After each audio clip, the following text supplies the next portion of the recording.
Satu tahun menjelang pemilu 2024, dinamika politik semakin terlihat.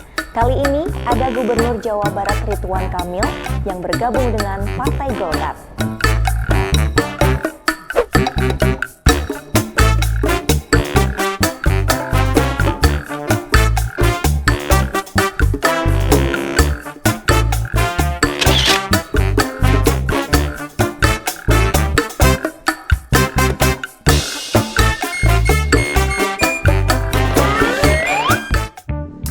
Gak sekedar bergabung dengan Partai Golkar, Kang Emil juga langsung diberikan amanat untuk menjadi Wakil Ketua Umum Golkar, bidang penggalangan pemilih, dan Co-Chair Badan Pemenangan Pemilu Golkar. Widih, keren nih! Setelah resmi menjadi anggota dan pengurus Dewan Pimpinan Pusat Partai Golkar, Ridwan Kamil langsung dapat tugas khusus. Ia diminta mensosialisasikan wujud kerja nyata dan prestasi Golkar kepada masyarakat. Bukan cuma itu, safari politik ini juga untuk mengenalkan Ketua Umum Golkar Airlangga Hartarto. Tujuannya agar bisa mendongkrak elektabilitas Partai Golkar. Elektabilitas Golkar atau Ketua Umumnya nih? Bukan tanpa alasan, Kang Emil bisa tiba-tiba bergabung dengan Partai Golkar. Dengar-dengar sih, Kang Emil ini kepincut dengan kinerja Ketua Umum Partai Golkar Airlangga Hartarto. Masa sih, Kang? Ketua DPD Partai Golkar Jawa Barat, Aceh Hasan Syadzili bilang, kalau bergabungnya Kang Emil ke Golkar, nggak lepas dari kinerja Ketua Umum Partai Golkar, Airlangga Hartarto. Kang Emil melihat kinerja Airlangga di tengah situasi yang sangat sulit. Ya, memang Airlangga selain menjabat sebagai Menteri Koordinator Bidang Perekonomian, Jokowi juga menugaskannya sebagai Ketua Tim Penanganan COVID-19 dan Pemulihan Ekonomi Nasional. Kang Emil menilai Partai Golkar menjadi partai yang terbuka dan memiliki sejarah yang panjang. Jadi ini adalah keindahan waktu yang pas karena lahir batin saya menyatakan siap untuk terus berkhidmat kepada masyarakat, membangun Indonesia melalui dimensi baru yaitu bergabung di partai politik. Kenapa Partai Golkar?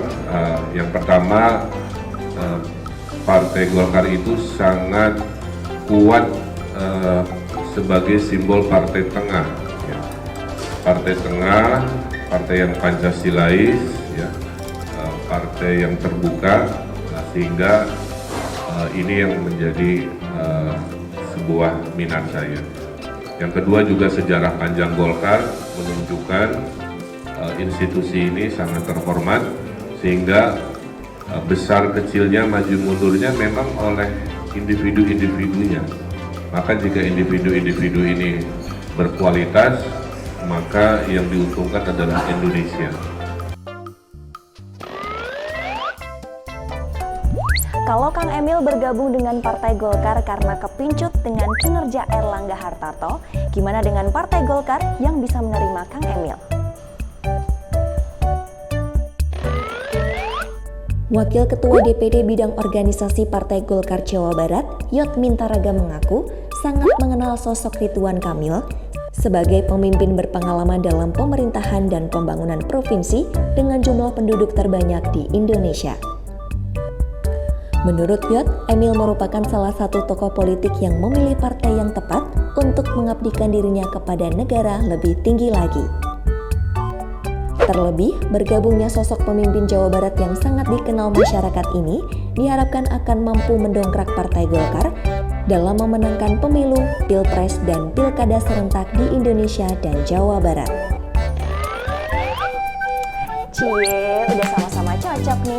Tapi gimana sama elektabilitas Ridwan Kamil untuk maju ke pemilu 2024? Survei Litbang Kompas yang dirilis pada 26 Oktober 2022 lalu menempatkan Ridwan Kamil di posisi teratas calon wakil presiden. Emil berada pada persentase 34,8%. Mantan wali kota Bandung ini dinilai sebagai pribadi yang sederhana dan merakyat. Dalam jajak pendapat indikator politik Indonesia, Ridwan Kamil juga moncer. Ia menjadi figur calon wakil presiden yang paling diinginkan pemilih Ganjar Pranowo dan Prabowo Subianto sebagai calon presidennya. Berdasarkan survei yang berlangsung 1 hingga 6 Desember 2022 itu, Ridwan Kamil dipilih oleh 29,3% responden Ganjar dan 22,1% pemilih Prabowo. Oke deh, alasan masing-masing udah, tujuannya udah, elektabilitas juga udah. Terus gimana nih sama pandangan ahli? Efektif nggak sih Golkar menggait Ridwan Kamil?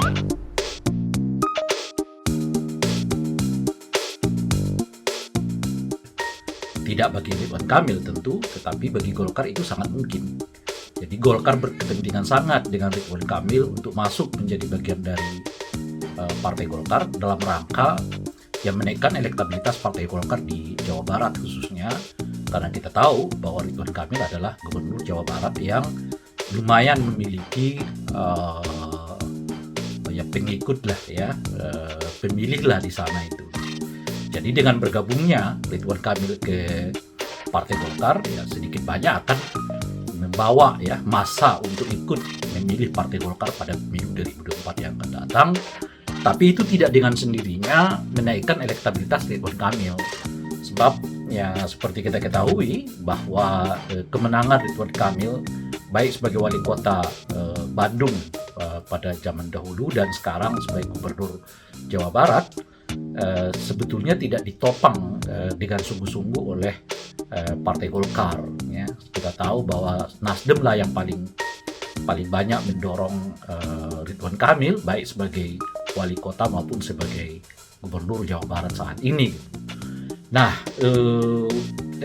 bagi Ridwan Kamil masuknya ke Golkar itu tidak serta-merta menaikkan elektabilitasnya, tapi saya kira itu bukan target dari Ridwan Kamil. Target beliau itu mungkin didorong sebagai calon gubernur untuk DKI Jakarta yang memang lumayan perolehan suara Partai Golkar di DKI Jakarta. Dengan begitu ya ada timbal balik pasti saja. Jadi Ridwan Kamil akan kampanye bagi Golkar di Jawa Barat, tapi Partai Golkar kemungkinan akan mendorong Ridwan Kamil untuk jadi calon gubernur di DKI Jakarta pada Pilkada 2024 yang akan datang. Yang dengan begitu potensi untuk Ridwan Kamil sebagai calon wakil presiden, apalagi sebagai calon presiden itu menurut saya justru dengan bergabungnya dengan Partai Golkar itu tertutup. Ya, pertama untuk calon presiden ditutup oleh Airlangga karena seperti kita ketahui Partai Golkar sudah menetapkan Airlangga sebagai calon presiden dari Partai Golkar. Sementara untuk wakil presiden tidak tentu saja sudah sangat sulit karena sudah pasti itu harus diisi oleh figur yang lain di luar Golkar karena asumsinya Golkarnya sudah mendorong Airlangga sebagai calon presiden gitu. Dengan begitu bahkan ketika Airlangga bergabung dengan Partai Golkar yang ada menutup kans beliau untuk menjadi calon presiden dan wakil presiden ya khususnya dari Partai Golkar, saya kira juga dengan sendirinya akan menutup kemungkinan yang bersangkutan juga dicalonkan oleh partai politik yang lain untuk posisi calon presiden maupun wakil presiden.